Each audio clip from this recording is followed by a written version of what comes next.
अखंड ज्योति मई 2021। शीर्षक है समस्या का सामना ही है उसका समाधान। जीवन में समस्याओं का आना स्वाभाविक है। इनका साहस एवं सूझ के साथ सामना कर उनसे पार निकलने का तथा इनके समाधान का मार्ग खोजा जा सकता है। समस्याओं को एक समय तक टालना इनके समाधान की प्रक्रिया का अंग हो सकता है, लेकिन समस्या को हमेशा टालते रहने की प्रवृत्ति तथा इससे बचने की कवायद अंततः कई समस्याओं का कारण बनती है और विकराल रूप ले लेती है तथा पूरे जीवन को प्रभावित करती है। व्यक्ति की जीवन शैली में बढ़ती गई छोटी छोटी लापरवाहियां तथा गलत आदतें समय के साथ कई तरह के शारीरिक एवं मानसिक रोगों का कारण बनती है। यदि समय रहते जीवन शैली में वांछित सुधार नहीं किया गया तो एक दिन ये गंभीर एवं असाध्य रोगों का रूप ले सकती है, जिनके भयंकर दुष्परिणामों को आए दिन लोगों को भुगतते देखा जा सकता है। यदि प्रारंभ में ही इनका समाधान किया गया होता तो यह स्थिति ही न आई होती।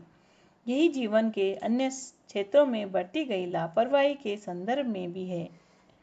यदि प्रारंभ में ही इनका सामना किया होता तो यह स्थिति ही ना आई होती। यही जीवन के अन्य क्षेत्रों में बढ़ती गई लापरवाही के संदर्भ में भी सत्य है।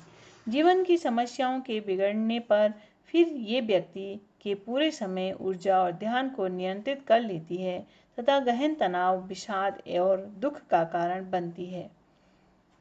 तब समझ आता है कि यदि समय रहते समस्या के समाधान के लिए उपचार किए होते तो यह नौबत न आई होती। जो भी हो, समस्या से निपटारे की उपयुक्त विधि का पालने करते हुए इससे निपटा जा सकता है। सबसे पहले तो समस्याओं की पहचान की जाए और यह स्वीकार किया जाए कि इनका अस्तित्व है। इन्हें स्वीकारने पर ही इनके स्वरूप पर विचार संभव होता है तथा इनके समाधान की दिशा में आगे कदम बढ़ सकते हैं। समय रहते हुए इस पर विचार करने से समाधान सरल हो जाता है और अन्यथा ये आगे चलकर काल्पनिक दैत्य का भयावह रूप धारण कर लेती है, जिनका सामना करने में व्यक्ति को भय लगता है। साहसपूर्ण सामना करने पर समस्या की विकरालता सिमट जाती है। जब इसका सीधा सामना किया जाता है, इसकी आंखों में आंखें डालकर काम किया जाता है, तो पता चलता है कि इसका सामना वास्तव में उतना जोखिम भरा नहीं था जितना कि वह कल्पना में प्रतीत हो रहा था। इससे बचने व दूर भागने की कवायद में यह अपना विकराल रूप धारण किए हुए थी, जिसका कोई वास्तविक ठोस आधार नहीं था।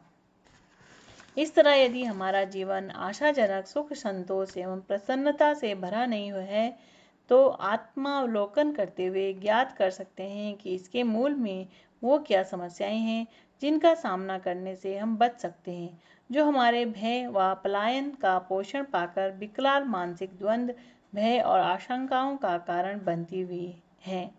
इनका एक एक का पूरे साहस एवं सूझबूझ के साथ सामना करते हुए उनकी तह तक जाते हुए इनका समूल नाश किया जा सकता है और एक सुखी जीवन का आधार तैयार किया जा सकता है। शिक्षाप्रद प्रसंग। बूझते दीपक को देखकर अंधेरे ने ठहका लगाया और कहा, क्यों, आ गया ना तेरा अंत।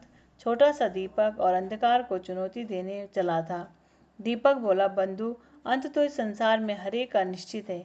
यदि हमेशा उजाला नहीं रहता तो हमेशा अंधेरा भी नहीं रहता। प्रश्न इस बात का है कि हमने किस उद्देश्य के लिए जीवन जिया और अंत में कैसी भावनाएं रखी।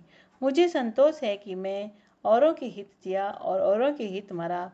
सत्य में यही जीवन का उद्देश्य भी है। राधे कृष्ण।